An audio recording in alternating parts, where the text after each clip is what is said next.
नमस्कार बच्चों, Shri success point में आप लोगों का स्वागत है।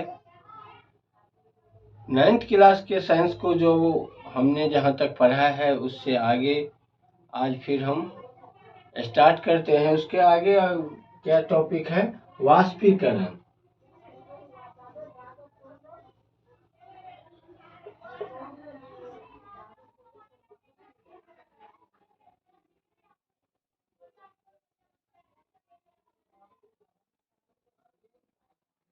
इवैपोरेशन। वाष्पीकरण क्या है? तो जैसे कपड़े हम सूखने के लिए देते हैं, उसमें पानी की मात्रा होती है कपड़े के साथ। जब प्रकाश की किरणें लगातार उस पे पड़ती है तो पानी के कण के बीच गतिज ऊर्जा इतनी बढ़ जाती है जो वाष्प में परिवर्तित हो जाती है। तो वाष्पीकरण की परिभाषा यही है: क्वथनांक से कम तापमान पर द्रव के वाष्प के रूप में परिवर्तित होने की प्रक्रिया को वाष्पीकरण कहते हैं।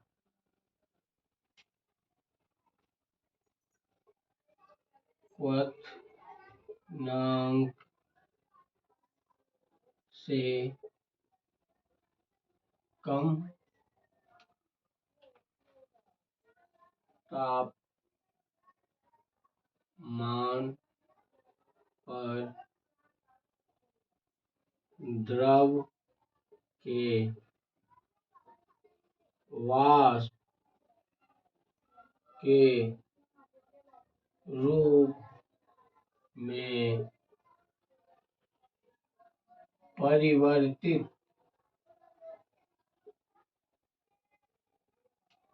परिवर्तित होने की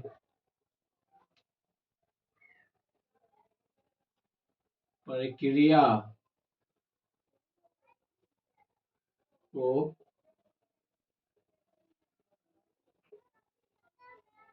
वाष्पीकरण कहते हैं।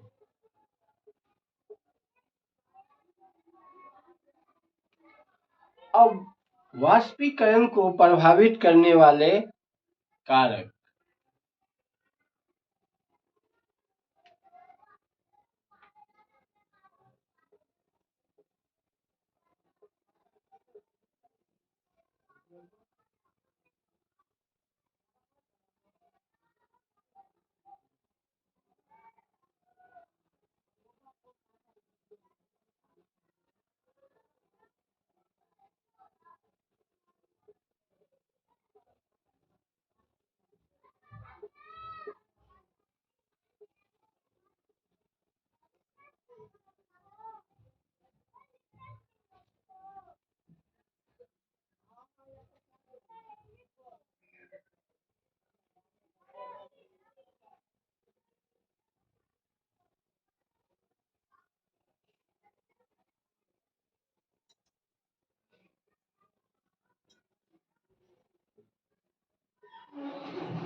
सतह क्षेत्र बढ़ने से, जैसा कि हम जानते हैं, वाष्पीकरण एक सतही प्रक्रिया है। तो जितनी बड़ी सतह का क्षेत्रफल होगा, वाष्पीकरण उतनी अधिक मात्रा में होगी। जैसे हम कपड़ा फैलाते हैं तो उसको जितनी हम फैलाते हैं वो उतनी जल्दी कपड़ा सूखता है, क्योंकि उसमें वाष्पीकरण की प्रक्रिया उतनी तेजी से पूरे क्षेत्र में होती है। तो जितना अधिक सतह उसका बढ़ेगा, वाष्पीकरण की प्रक्रिया उतनी ही अधिक मात्रा में होगी। दूसरा क्या है? तापमान बढ़ने से।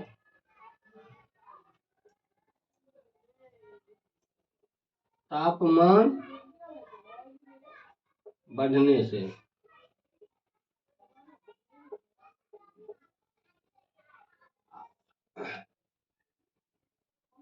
तापमान बढ़ने से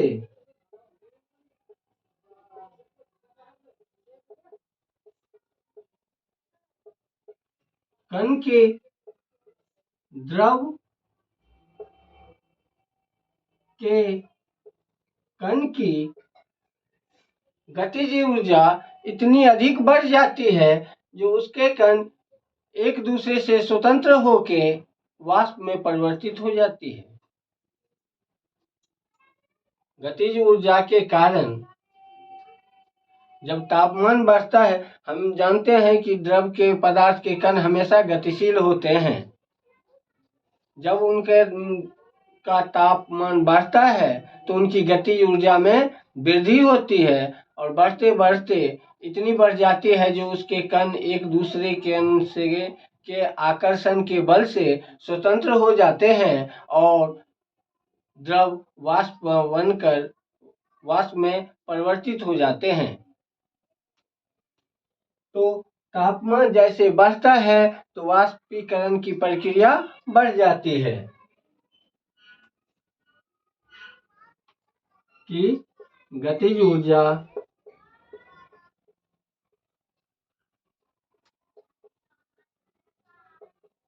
बढ़ जाती है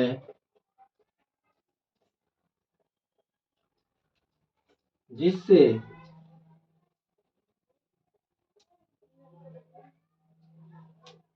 द्रव के कण आपसी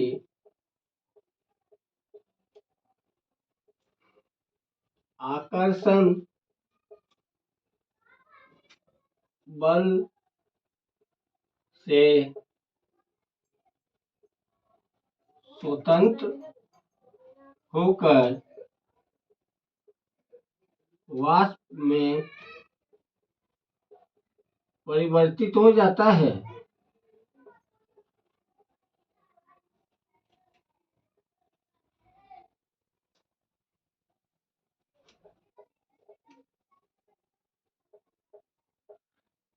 तापमान बढ़ने से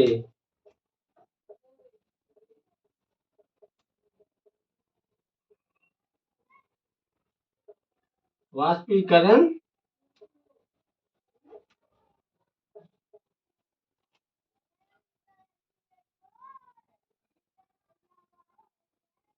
तेजी से बढ़ता है।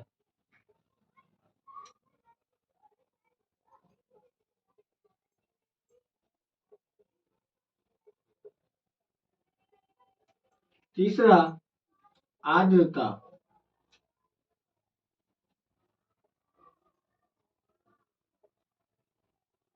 की कमी से।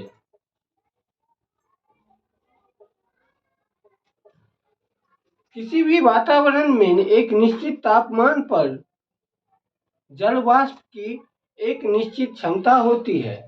तो यदि वायुमंडल में जल वाष्प कम होगी तो वाष्पीकरण तेजी से होगा और यदि आर्द्रता अधिक होगी तो वाष्पीकरण की प्रक्रिया धीरे धीरे होगी। आर्द्रता वायुमंडल में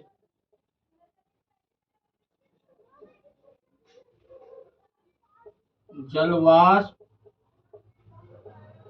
की मात्रा को आर्द्रता कहते हैं।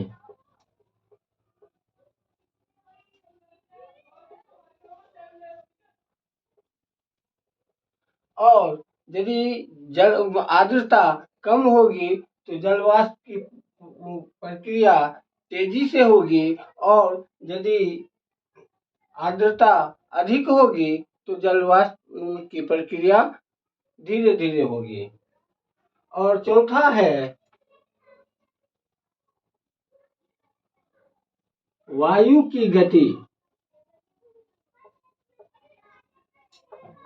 जैसा कि हम सब जानते हैं कि वायु की गति यदि अधिक होगी तो कपड़ा जल्दी सूख जाता है, यानी वाष्पीकरण की प्रक्रिया बहुत तेजी से होती है।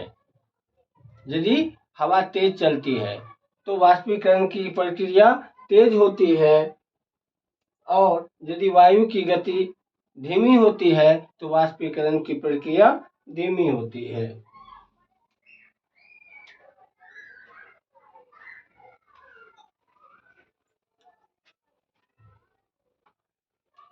अब है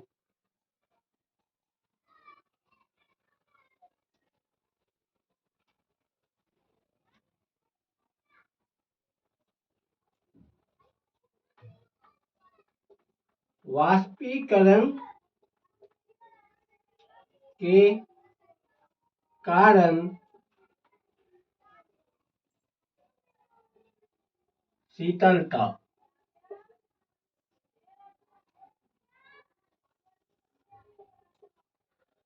जब खुली जगह पे यदि जल होता है तो वो अपने उसमें वाष्पीकरण की प्रक्रिया हमेशा चलती रहती है। तो जब वाष्पीकरण की प्रक्रिया होती है तो उसमें ऊर्जा खर्च होता है। उस ऊर्जा को पूरा करने के लिए वो अपने आसपास से ऊर्जा का अवशोषण करती है, जिससे वहां पे शीतलता का एहसास होता है। यानी वाष्पीकरण की प्रक्रिया जहाँ पे भी खुली जगह पे पानी रखा रहता है, पानी की स्रोत होते हैं, वहां पे वाष्पीकरण की प्रक्रिया हमेशा चलती रहती है। और वाष्पीकरण की प्रक्रिया में ऊर्जा खर्च होता है। उस ऊर्जा की कमी को पूरा करने के लिए आसपास से ऊर्जा का अवशोषण होता है, जिस वजह से शीतलता का अनुभव होता है।